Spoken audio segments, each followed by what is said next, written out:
আজকে সন্ধ্যাবেলায় চলে গিয়েছিলাম কালনা উমাশঙ্করের দোকানে ফুচকা খেতে। তো যারা কালনা বা কালনার আশেপাশে রয়েছে অনেকেই জানো যে এই দোকানের ফুচকা অনেক বেশি ফেমাস। তো যাওয়ার কোনো প্ল্যান কিছুই ছিল না, হঠাৎ করেই যাওয়া হয়ে গেছে। তো আজকে সন্ধ্যাবেলায় কী করলাম, কী খেলাম এবং কোথায় গেলাম এই নিয়ে বিস্তারিত রয়েছে ব্লগে। তো হ্যালো এভরিওয়ান, আসসালামু আলাইকুম। সবাই কেমন আছো? তো ভিলেন আমাকে সন্ধ্যাবেলা বললো, কী রে তুই কি ফ্রি রয়েছিস? আমি তো ভয়ে ভয়ে ভাবছি যে হ্যাঁ কি না বলবো। আসলে হ্যাঁ বলি, এক্ষুনি যদি বলে মাংস এনে দিচ্ছি রান্না করে দে, তো ভয়ে ভয়ে বললাম যে হ্যাঁ। ও বললো ঠিক আছে চ, একটু দই ফুচকা খেতে যাবি? আমি বললাম হ্যাঁ যাবো। আসলে ও আমাকে মাঝে মাঝে এরকম খাবার দাবারে অফার করে। আসলে ও জানে আমি ঘুরতে টুরতে একটু বেড়াতে ভালোবাসি। তো ও গাড়ি নিয়ে চলে এসেছিলো, সাথে সাথে আমরাও বাড়ি থেকে বেরিয়ে পড়ি। তো আমরা যাবো ইনচুরো বাজার দিয়ে হচ্ছে কালনা, কারণ আমাদের এখান থেকেই সুবিধা হয় রাস্তাটা। তো চলো তোমাদের একটা আমি মিষ্টির দোকান দেখাবো। এই মিষ্টির দোকানের নামটা যদি কেউ বলতে পারো তো কমেন্ট করে জানিও। এই হচ্ছে মিষ্টির দোকান। এই মিষ্টির দোকানে মানে মিষ্টি সেই টেস্ট, মানে খুবই মজা। তো বাড়ির কাছে যেহেতু শুধু মিষ্টি নিয়ে যাওয়া হয়, দোকানটার নাম কোনোদিনও আর কি খেয়াল করে দেখা হয়নি, আজকে ব্লগ করতে গিয়ে বুঝতে পারলাম। তো এটা হচ্ছে ইনচুরো বাজার। ইনচুরো বাজার পার করে আমরা যাচ্ছি এখন কুলেপাড়া ঢুকবো। তো এটা কুলেপাড়ার বাজার। তো এরা হচ্ছে সারা রাস্তা কী সব ভুংচাং গল্প করতে করতে যাচ্ছিলো, কে কোথায় গিয়ে কার কোথায় বাথরুম পেয়েছিল, কে কোথায় জল পায়নি, মানে কে কীভাবে জিনিসটাকে সামাল দিয়েছে, কোথায় বাথরুম ছিল না, কোথায় মানে কি আজব সব গল্প টল্প করতে করতে যাচ্ছিল এরা। এই যে সাথে সাথে আমরা এখন চলে এসেছি কালনা রেলগেট। কালনা রেলগেট পার করলাম। তো কালনা রেলগেট পার করে কিছুটা পথ সোজা গিয়ে আর কি আমাদের উমাশঙ্করের ফুচকার দোকান পড়ে যাবে, বেশি দূর না। এই গেটটার নামও আমি ঠিক বলতে পারছি না, কিন্তু আমি অনেকবারই দেখেছি, কিন্তু গেটগুলোর নাম আমি কখনো মনে রাখিনি।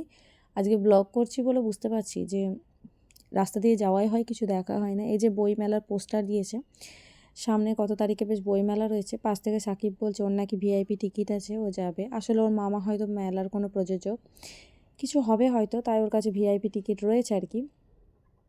তো যাই হোক, কথা বলতে বলতে আমরা চলে এসেছি। আর ভিলেন বলল যে ওর কিছু কেনার আছে কালনায়, তো তোরা দুজন যা খেয়ে আয়, আমি কাজটা মিটিয়ে আসি। তো ও জানতো যে দোকানে অনেক ভিড়, সঙ্গে সঙ্গে লাইন পাওয়া যায় না।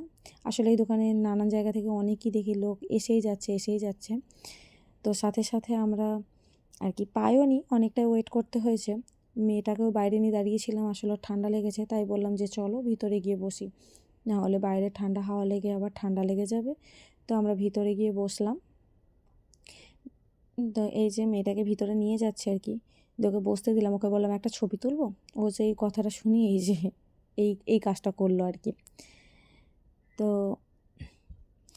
এই যে আমাদের ফুচকা বানানো হচ্ছে, এটা আমাদের জন্যই বানানো হচ্ছে, তাই একটা ভিডিও করে রেখেছিলাম আর কি। তো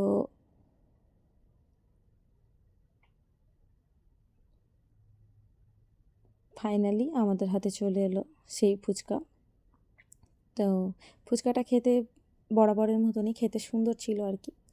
তো এখানে নানান ধরনের ফুচকা পাওয়া যায়, অনেক রকমেরই ফুচকা আর কি এখানে পাওয়া যায়, অনেক ভ্যারাইটিস আছে। তো বাড়ি থেকেই মানে বলেই নিয়ে গিয়েছিলো যে দই ফুচকা খাবি, তো ওখানে গিয়ে আর কিছু খোঁজাখুঁজি করিনি, সোজা গিয়ে বলে দিয়েছিলাম 2 প্লেট দই ফুচকা দিতে।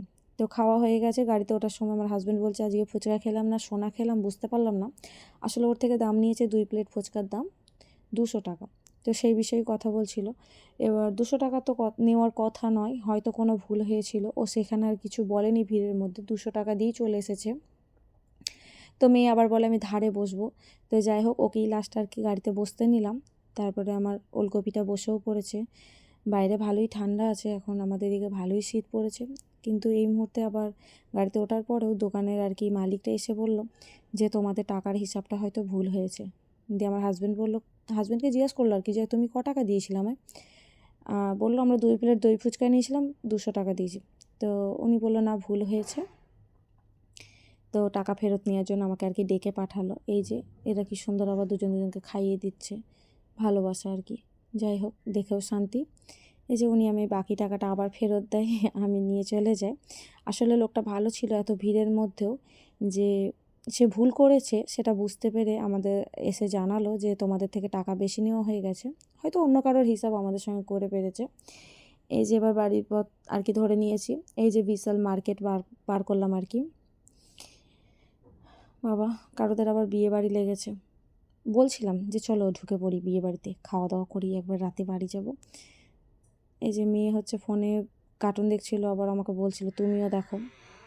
দেখতে দেখতে এই যে ভিলেন আবার এক জায়গায় গাড়ি দাঁড় করলো, বললো চা খাবে, চা খাই।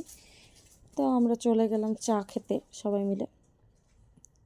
তো এখানে সবাই শুধু চাই নিয়েছিল, আর কিছু নিইনি। কাকা একমাত্র একটা পকোড়া নিয়েছিল। এই যে আমার চা, খুলিগুলো খুব সুন্দর ছিল। আচ্ছা, অনেকেই শুনেছি এই খুলিগুলো নাকি কামড়ে কামড়ে খাই, সত্যি কি খাওয়া যায়? একদিন ট্রাই করে দেখতে হবে। তো যাই হোক, এখানে আমিও ফুচকা নিই, সরি ফুচকা কোথায়, মানে ফুচকাই মাথায় ঘুরছিল। আশেপাশে ওই দেখুন পিছনে ফুচকা নিয়ে দাঁড়িয়ে ছিল।